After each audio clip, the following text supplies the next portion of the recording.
Berjumpa kembali dengan saya Dormolis Marmata, Prodi Pendidikan Bahasa dan Sastra Indonesia. Nah, kali ini saya akan membawakan mata kuliah pengembangan peserta didik dengan judul Perkembangan Anak Usia Dini. Perkembangan anak usia dini. Anak usia dini 0-8 tahun adalah individu yang mengalami proses pertumbuhan dan perkembangan yang sangat pesat. Karakteristik anak usia dini akan diuraikan. Yang pertama, usia 0-1 tahun. Karakteristik anak usia 0-1 tahun adalah yang pertama, mempelajari keterampilan motorik mulai dari berguling, merangkak, duduk, berdiri, dan berjalan. Lalu yang kedua adalah mempelajari keterampilan menggunakan panca indera. Lalu yang ketiga adalah mempelajari komunikasi sosial. Nah, usia 2-3 tahun, beberapa karakteristik khusus yang dilalui anak usia 2-3 tahun adalah yang pertama, anak sangat aktif mengeksplorasi benda-benda yang ada di sekitarnya. Yang kedua, anak mulai mengembangkan kemampuan berbahasa. Yang ketiga, anak mulai belajar mengembangkan emosi. Lalu usia 4-6 tahun. Nah, anak usia 4-6 tahun ini memiliki karakteristik antara lain yang pertama berkaitan dengan perkembangan fisik. Anak sangat aktif melakukan berbagai kegiatan. Yang kedua, perkembangan bahasa juga semakin baik.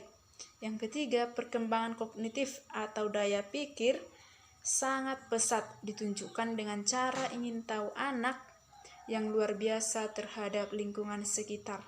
Lalu berikutnya, bentuk permainan anak masih individu, bukan permainan sosial. Lalu yang berikut adalah usia 7-8 tahun. Karakteristik perkembangan anak usia 7-8 tahun antara lain, yang pertama adalah perkembangan kognitif anak masih berada pada masa yang cepat. Lalu yang kedua, perkembangan sosial anak mulai ingin melepaskan diri dari otoritas orang tuanya. Yang ketiga, anak mulai menyukai permainan sosial. Lalu yang keempat adalah perkembangan emosi anak sudah mulai berbentuk dan tampak sebagai bagian dari kepribadian anak. Lalu berikutnya adalah perkembangan anak usia dini. Aspek-aspek perkembangan anak usia dini meliputi yang pertama adalah perkembangan fisik atau motorik. Perkembangan anak meliputi 4 unsur, yaitu yang pertama adalah kekuatan, yang kedua adalah ketahanan, yang ketiga kecekatan, lalu yang keempat adalah keseimbangan. Lalu perkembangan kognitif menurut Jean Piaget, yaitu tahap pertama adalah tahap sensor motor, masuk dalam usia 0-2 tahun. Lalu tahap praoperasional usia 2-7 tahun. Lalu tahap operasional konkret 7-11 tahun. Tahap operasional formal adalah usia 11-15 tahun. Yang ketiga ada perkembangan moral, disiplin, etika. Lalu yang keempat perkembangan sosial, empati dan kerjasama. Yang kelima perkembangan emosional, harga diri dan aktualisasi diri. Berikutnya adalah perkembangan emosional harga diri pada anak usia dini dimulai dengan tahap basic trust vs mid trust, yaitu usia 0-1 tahun. Yang kedua tahap autonomi vs DAM dalam usia 2-3 tahun. Lalu tahap lintiatif vs GARD, yaitu pada usia 4-5 tahun. Lalu yang keenam adalah perkembangan bahasa dan literasi seorang anak. Lalu yang ketujuh adalah perkembangan kreativitas dan daya ciptanya. Lalu yang ketiga adalah permasalahan perkembangan anak usia dini. Nah, permasalahan yang muncul adalah yang pertama terhadap seorang anak. Itu yang pertama adalah bahaya fisik. Bahaya fisik ini meliputi kematian, penyakit, kecelakaan, kejanggalan, dan tangan kidal. Lalu yang kedua adalah bahaya psikologis. Nah, bahaya psikologis ini apa saja? Bahaya psikologis ini yaitu meliputi bahaya dalam berbicara, bahaya emosional, bahaya sosial, bahaya moral, dan bahaya kepribadian. Nah, di sini kita akan masuk pada karakteristik anak usia dini. Yang pertama, pertumbuhan fisik atau jasmani. Perkembangan fisik atau jasmani anak sangat berbeda satu sama lain. Yang kedua, nutrisi dan kesehatan amat mempengaruhi perkembangan fisik anak. Lalu yang ketiga, olahraga juga merupakan faktor penting pada pertumbuhan fisik anak. Yang keempat adalah orang tua harus selalu memperhatikan berbagai macam penyakit yang seringkali diderita anak. Lalu yang kedua adalah perkembangan intelektual dan emosional. Lalu yang ketiga adalah perkembangan bahasa. Fungsi dan tujuan berbicara antara lain yang pertama sebagai pemuas kebutuhan, lalu yang kedua adalah sebagai alat untuk menarik orang lain, yang ketiga sebagai alat untuk membina hubungan sosial, yang keempat sebagai alat untuk mengevaluasi diri sendiri, yang kelima adalah untuk dapat mempengaruhi pikiran dan perasaan orang lain. Lalu yang keenam adalah untuk mempengaruhi perilaku orang lain. Nah, potensi anak berbicara didukung oleh beberapa hal. Yang pertama adalah kematangan alat bicara, yang kedua kesiapan mental, yang ketiga adanya model yang baik untuk dicontoh oleh anak, yang keempat adalah kesempatan berlatih, lalu yang kelima bimbingan dari orang tua si anak. Nah, adanya berbagai dukungan tersebut juga terdapat gangguan perkembangan berbicara bagi anak, yaitu gangguan yang pertama adalah anak cengeng, yang kedua anak sulit memahami isi pembicaraan orang lain.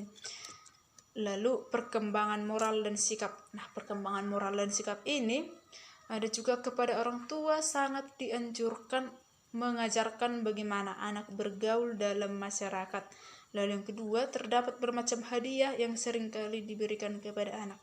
Nah, berbicara tentang hadiah ini, fungsi hadiah bagi anak yaitu yang pertama memiliki nilai pendidikan, yang kedua memberikan motivasi, yang ketiga adalah memperkuat perilaku, lalu yang keempat memberikan dorongan agar anak berbuat lebih baik lagi. Lalu yang kedua adalah ada fungsi hukuman. Nah, tentu saja setiap orang tua memberikan hukuman harus disertai alasan.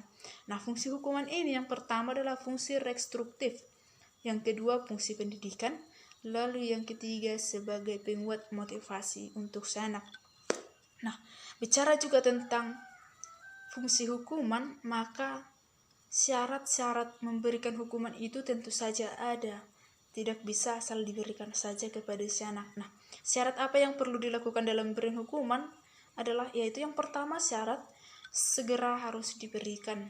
Yang kedua konsisten. Yang ketiga adalah impresional. Yang keempat konstruktif. Yang kelima sebagai alat kontrol diri. Lalu yang keenam diberikan pada waktu dan tempat yang tepat. Lalu yang ketujuh ini adalah yang paling penting, harus disertai alasan. Lalu berikutnya adalah macam-macam karakteristik kepribadian. Menurut S. Sinek 1964 dalam Bukhari 1982 menyatakan 3 kepribadian dibagi menjadi 3, yaitu yang pertama kepribadian ekstrovert, lalu yang kedua kepribadian introvert, lalu yang ketiga adalah kepribadian neurosis. Nah, menurut Hippocrates dan Galenus dalam Kurnia 2007, tipologi kepribadian yang tertuang bersifat jasmaniah atau fisik. Tipe kepribadian itu antara lain yang pertama, tipe kepribadian kolerik atau empedu kuning. Yang kedua, tipe melankolik atau empedu hitam. Yang ketiga, tipe flematik atau lendir. Lalu yang keempat adalah tipe sanguinis atau darah. Lalu berikutnya adalah menurut Kretschmer dan Sheldon dalam Kurnia 2007, tipologi kepribadian berdasarkan bentuk tubuh dan bersifat jasmaniah. Macam-macam kepribadian itu adalah yang pertama, tipe astenikus atau ektomorfik. Lalu yang kedua, tipe picnicus atau mesomorfik. Lalu yang ketiga adalah tipe athletikus. Lalu menurut Jong dalam Sudianto 2009, tipologi kepribadian dikelompokkan berdasarkan kecenderungan berhubungan sosial. Hubungan sosial seseorang yaitu yang pertama tipe ekstrovert, lalu yang kedua tipe introvert. Lalu menurut Wijaya 1988 menyatakan karakteristik anak secara sederhana dapat dikelompokkan atas yang pertama, kelompok anak yang masih muda dan menyenangkan. Lalu biasa-biasa saja, meski sulit dalam penyesuaian diri dan sosial.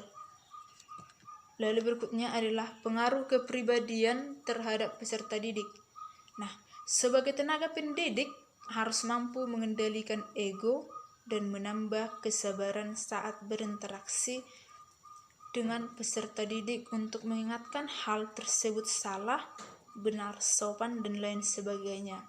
Tenaga pendidik harus melihat kepribadian siswa tersebut, apakah mudah tersinggung atau tidak. Dalam arti, tenaga pendidik harus pintar dalam melihat dan menilai situasi anak, bagaimana karakter seorang anak tersebut. Nah, segini bisa saya jelaskan tentang perkembangan usia dini oleh seorang anak. Saya ucapkan terima kasih.